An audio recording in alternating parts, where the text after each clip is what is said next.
আমি আজকে কাবা শরীফে হাজরে আসওয়াদ পাথর সম্পর্কে সংক্ষিপ্ত এবং গুরুত্বপূর্ণ কিছু তথ্য উপস্থাপনা করব ইনশাআল্লাহ। হাজরে আসওয়াদ, হাজরে শব্দের অর্থ হচ্ছে পাথর, আর আসওয়াদ শব্দের অর্থ হচ্ছে কালো, অর্থাৎ কালো পাথর। এই কালো পাথরটি রং গাঢ়। এটি অর্থাৎ সর্বপ্রথম এই পাথরটি আল্লাহ রাব্বুল আলামিন আদম আলাইহিসসালাম ও তার স্ত্রী হাওয়া আলাইহিসসালামকে যখন জান্নাত হতে পৃথিবীতে প্রেরণ করলেন, ঠিক সেই সময় এই পাথরটি জান্নাত থেকে পৃথিবীতে পদার্পণ করে। তখন এই পাথরটির রং ছিল দুধের চেয়েও সাদা, অর্থাৎ ধবধবে সাদা। এই পাথরটি পৃথিবীতে যখন এসেছে, তখন এই পাথর এর বর্ণনা সম্পর্কে সুস্পষ্ট ধারণা পাওয়া যায়। এটি একটি আকারে, অর্থাৎ এর দৈর্ঘ্য ছিল 8 ইঞ্চি এবং প্রস্থ ছিল প্রায় 7 ইঞ্চির মতো।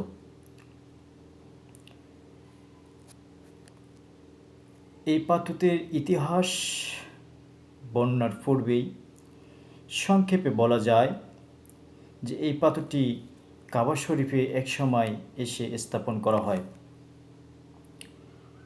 অর্থাৎ একদা মক্কায় প্রচণ্ড আকারের ঘূর্ণিঝড় আসে। সেই সময়ে এই পাথরটি ওই কাবা শরীফ থেকে শুরু করে যাবতীয় যা জিনিসপত্র ছিল সেগুলো ভেঙে যায়, অর্থাৎ কাবা শরীফও ভেঙে যায়। এটি পুনর্নির্মাণের জন্য অপরিহার্য হয়ে পড়ে। অর্থাৎ সেই সময় রাসূল করিম সাল্লাল্লাহু আলাইহি ওয়াসাল্লাম নবুয়ত পাননি। এমন সময়ে এই সময়টি সংঘটিত হয়, যখন কাবাকে পুনঃস্থাপন করা হলো। ঠিক সেই সময়ে, অর্থাৎ নির্মাণ করা যখন শেষ হয়ে গেল, পুনর্নির্মাণ, তখন মক্কার বিভিন্ন গোত্র প্রধান এটি স্থাপন করার জন্য, অর্থাৎ উদ্বোধন করার জন্য, রাখার জন্য তারা বিভিন্ন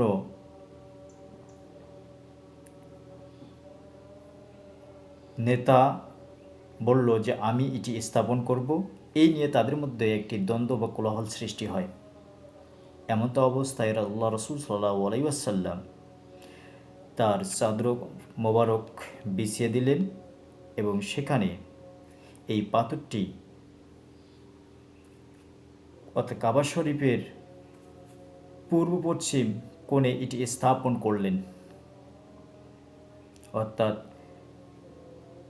এই পাথরটি আল্লাহ রাসূল সাল্লাল্লাহু আলাইহি ওয়াসাল্লাম তার চাদর মোবারকে রাখলেন এবং প্রত্যেক গোত্রের প্রধানকে চাদরটি ধরতে বললেন বা নির্দেশ দিলেন, এবং প্রত্যেককেই বললেন তোমরা এই চাদরটি নিয়ে এই পাথরটিকে পূর্ব পশ্চিম ওর কোণে তোমরা স্থাপন করে দাও।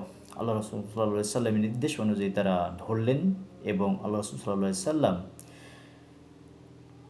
ইসলামী বর্ণনা অনুসারে 650 হিজরিতে আল্লাহ রাসূল সাল্লাল্লাহু আলাইহি সাল্লাম কাবার দেওয়ালে এটি স্থাপন করেন। এটি হলো ইসলামের প্রাকযুগের ইতিহাস।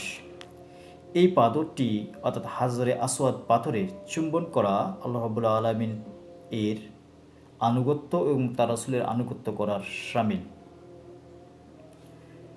এই পাথর সম্পর্কে আমরা বলতে পারি হযরত আব্দুল্লাহ ইবনে আব্বাস রাদিয়াল্লাহু তাআলা আনহু হতে বর্ণিত, তিনি বলেন, আমি রাসূল সাল্লাল্লাহু আলাইহি ওয়াসাল্লামকে পাথরটিকে চুম্বন করতে দেখেছি। এটি ছিল একটি জান্নাতি পাথর। এটি ছিল শুরুতে দুধের চেয়েও ধবধবে সাদা, কিন্তু আদম সন্তানের পাপের কারণে, অর্থাৎ আদম সন্তান এর অতিরিক্ত পাপের কারণে যখন আদম সন্তান এই পাথরটিকে স্পর্শ করে, সেই স্পর্শের কারণে বা চুম্বনের কারণেই এই পাথরটি ধীরে ধীরে ধীরে কালো হয়ে মসৃণ হয়ে গিয়েছে। হযরত আব্বাস রাদিয়াল্লাহু তাআলা আনহু আরও বলেন যে রাসূল সাল্লাল্লাহু আলাইহি ওয়াসাল্লাম বিদায় হজের সময় একটি উটের উপর চড়ে দম দেওয়ার সময় একটি লাঠি দ্বারা এই পাথরটি স্পর্শ করেন এবং চুম্বন করেন। অর্থাৎ আল্লাহ রাসূল সাল্লাল্লাহু আলাইহি ওয়াসাল্লাম হজের সময় এই পাথরটি একটি লাঠির মাধ্যমে স্পর্শ করে চুম্বন করেছেন। তাই সরাসরি চুম্বন এবং দূর থেকে ইশারার মাধ্যমে, যদি কাছে যাওয়া সম্ভব না হয় তাহলে ইশারার মাধ্যমে দূর থেকে চুম্বন করা এটি সুন্নত।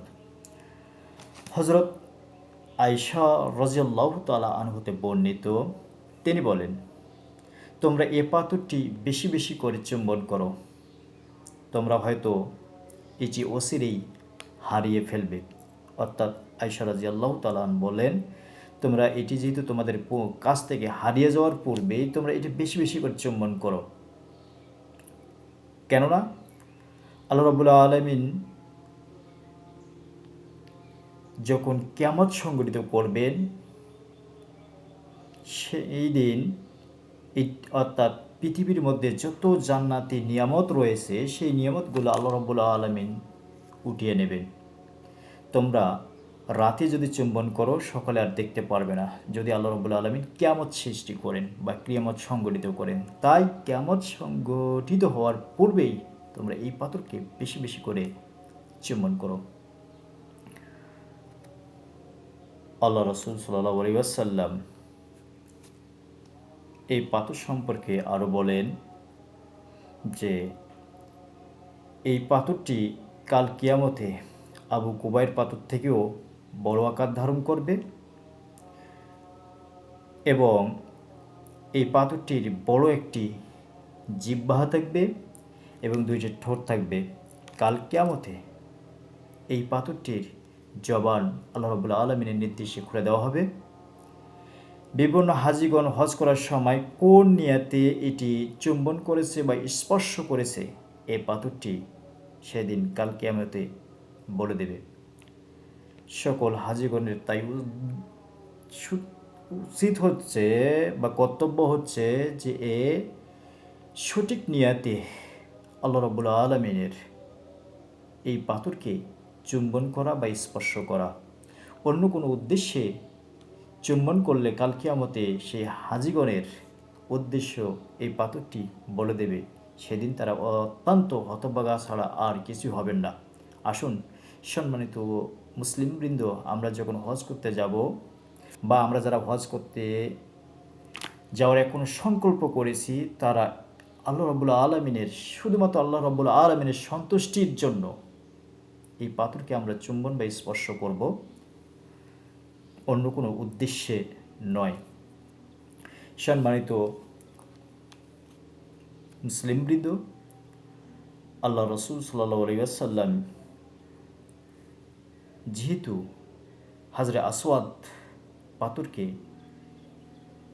চুম্বন দেওয়া সুন্নত অথবা তিনি চুম্বন দেওয়ার জন্য নির্দেশ প্রদান করেছেন, তাই আমাদের প্রত্যেক হাজির একান্ত অপরিহার্য যে এই পাথরটি কাল কিয়ামতে, যেহেতু কাল কিয়ামতে এটি অবশ্যই সংগঠিত হওয়ার পূর্বেই পাথরটিকে উঠিয়ে নেওয়া হবে, সেহেতু আমরা আল্লাহ সাল্লাল্লাহু আলাইহি ওয়াসাল্লামের এই নির্দেশ অনুযায়ী আমরা যদি পাথরটিকে চুম্বন করি তাহলে আল্লাহ রাব্বুল আলামিন আমাদের গুনাহগুলোকে, অর্থাৎ ছোট ছোট গুনাহগুলোকে মাফ করে দেবেন। বলেন সুবহানাল্লাহ।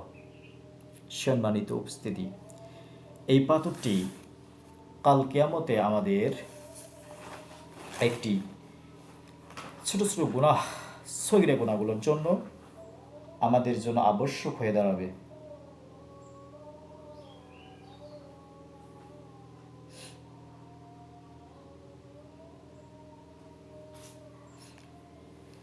সম্মানিত মুহাজ্জিরিন, আল্লাহ রাসূল সাল্লাল্লাহু আলাইহি সাল্লাম বলেছেন যে এই পাথরের উত্তর পূর্ব অঞ্চলের কোণে থেকে হাজিগণকে মানে হজের সময় এখান থেকেই শুরু করে আবার এখানে এসে চক্কর শেষ করতে হবে। অর্থাৎ যে স্থানে হাজরে আসওয়াদ পাথর রাখা হয়েছে ওই স্থানে থেকে ঘুরে এসে আবার ওই স্থানে আসলেই হাজরে আসওয়াদ পাথরকে চুম্বন দেওয়া সুন্নাত, আর এটি হবে এক চক্কর। ঠিক অনুরূপভাবে 7 চক্কর স্থাপন বা 7 চক্কর দেওয়া আবশ্যক। আমাদের প্রত্যেক হাজিকে এই 7 চক্করের মাধ্যমে আমাদের ছোট ছোট গুনাহগুলো মাফ করে নেওয়ার জন্য, আল্লাহ রাব্বুল আলামিনের সন্তুষ্টি অর্জনের জন্য আমাদের এই পাথরকে অবশ্যই চুম্বন করা একান্ত অপরিহার্য এবং কর্তব্য। তবে এটি যেহেতু আমি বলেছি যে এই পাথর অর্থাৎ হাজরে আসওয়াদ পাথরের দৈর্ঘ্যটা হচ্ছে 8 ইঞ্চি এবং প্রস্থ হচ্ছে 7 ইঞ্চি। এই পাথরটি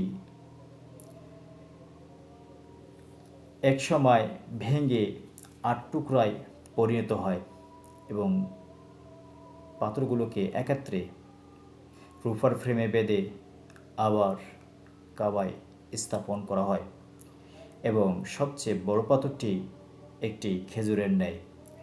অর্থাৎ যেই হোক না কেন আমরা যখন হজ যাত্রা আল্লাহ রাব্বুল আলামিনের সন্তুষ্টির জন্য করব এবং রাসূলুল্লাহ সাল্লাল্লাহু আলাইহি ওয়াসাল্লামের রোজা মোবারকে যাওয়ার জন্য নিয়ত করব, ঠিক সেই সময় আমাদের ছোট ছোট গুনাহগুলোকে মাফ করে নেওয়ার জন্য হাজরে আসওয়াদ পাথরকে স্পর্শ বা চুম্বনের মাধ্যমে আমরা আমাদের ছোট ছোট গুনাহগুলোকে মাফ নেওয়ার জন্য আল্লাহ রাব্বুল আলামিনের কাছে প্রণোদন করব, কাঁদব এবং অন্য কোনো উদ্দেশ্যে আমরা তার চুম্বন বা স্পর্শ করব না। আল্লাহ রাব্বুল আলামিন আমাদের এই কাজগুলো করার তৌফিক দান করুক। সকলে বলি আল্লাহুম্মা আমিন।